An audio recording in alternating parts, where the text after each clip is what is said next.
अभी हमारे साथ हैं लोकसभा प्रत्याशी बीजेपी के चौधरी रंजीत सिंह, जिनको कि यहाँ पर आज पूर्वांचल के वासियों ने यहाँ पर उनका अभिनंदन भी किया, स्वागत भी किया और उन्होंने शपथ ली है कि हम एक एक वोट चौधरी रंजीत सिंह भाजपा के प्रत्याशी को देंगे। सर, कभी ब्राह्मण समाज का आपको सम्मेलन हो रहा है, वहाँ पर आपका अभिभूत स्वागत हुआ, अभिनंदन हुआ, उसके बाद आज ओबीसी वर्ग का भी हुआ है और अब पूर्वांचल वासियों का भी हो गया है, तो मतलब सभी वर्ग आपको बिना मांगे समर्थन दे रहे हैं, क्या कहेंगे? मैं सबका धन्यवाद करता हूँ, सबका स्वागत करता हूँ जी। ये बहुत समझदार लोग हैं, बहुत राजनीतिक चेतना है, समय का हिसाब समझ के वो मोदी साहब का जो कर रहे हैं उससे पूरे देश में खुशी का वातावरण बना है और लोग प्रतिज्ञा कर रहे हैं कि हम मोदी साहब को बनाएंगे। मैंने ऐसा वातावरण आज तक कभी राजनीति शुरुआत में ये जो प्रचार के दिन थे, शुरुआत में थोड़ा सा आपका प्रचार ढीला चल रहा था, लेकिन पिछले 5 दिनों से हम देख रहे हैं, मैं गांव-गांव जा रहा हूं, हल्के जा रहा हूं, हर जगह आपका अपने आप ही ऑटोमेटिकली वोट बैंक बढ़ रहा है, उस पर क्या कहेंगे? जैसे चुनाव नजदीक आता है, लोगों की हवा एकदम तेज चलती है जी। पहले अब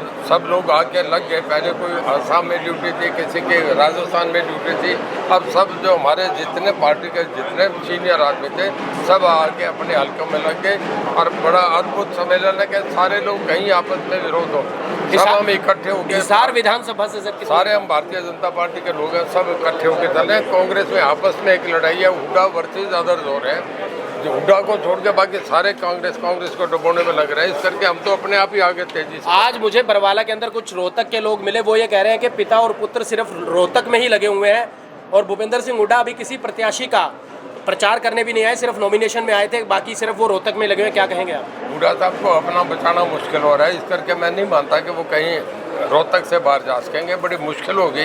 हमारे अमित शाह जी आएंगे, उस दिन देखना वहाँ का किला ढहता हुआ नजर आएगा। तो यहाँ पर जैसे आपके बड़े बड़े नेता लगे हुए हैं, स्थानीय मंत्री भी हैं, पूर्व मेयर भी हैं आपके साथ, उसके अलावा कैप्टन अभिमन्यु है, कुलदीप बिश्नोई है, भव्य बिश्नोई है, लेकिन कांग्रेस की तरफ ऐसे कुछ बड़े नेता कोई भी नहीं दिखा रहा है, अकेले अपना चुनाव प्रचार कर रहे हैं जयप्रकाश।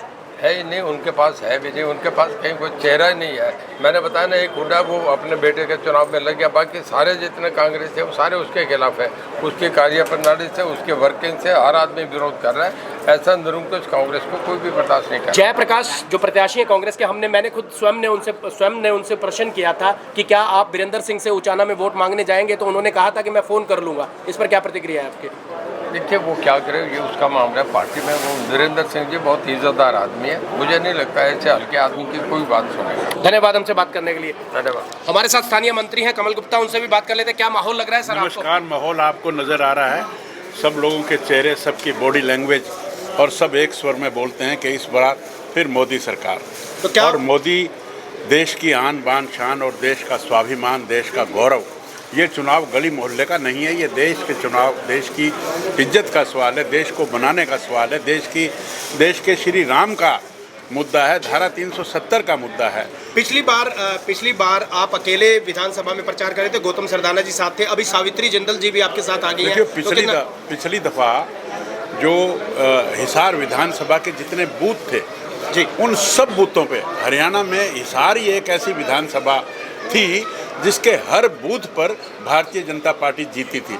और अब मैं समझता हूं कि वो डिफरेंस बढ़ेगा और हम 70-80 हज़ार की लीड केवल हिसार विधानसभा में, उसकी लीड से चौधरी रंजीत सिंह जी को जिताएंगे। कई मतदाता ये भी बोल रहे हैं कि 1 लाख के आसपास लीड आएगी। आपकी क्या प्रतिक्रिया है? हो सकता है ये 1 लाख भी आ जाए, वो ठीक कह रहे हैं। बाकी जगहों पर भी आप गए, बाकी विधानसभाओं में 8 में क्या माहौल देख रहे हैं? सब जगह हम जीत रहे हैं, लेकिन फिर भी मैं दावे के साथ कह सकता हूँ कि हिसार विधानसभा की लीड जो है वो सबसे ज़्यादा हो। धन्यवाद हमसे बात करने के लिए। चुनाव के लिए आपको शुभकामनाएं सर। बहुत धन्यवाद।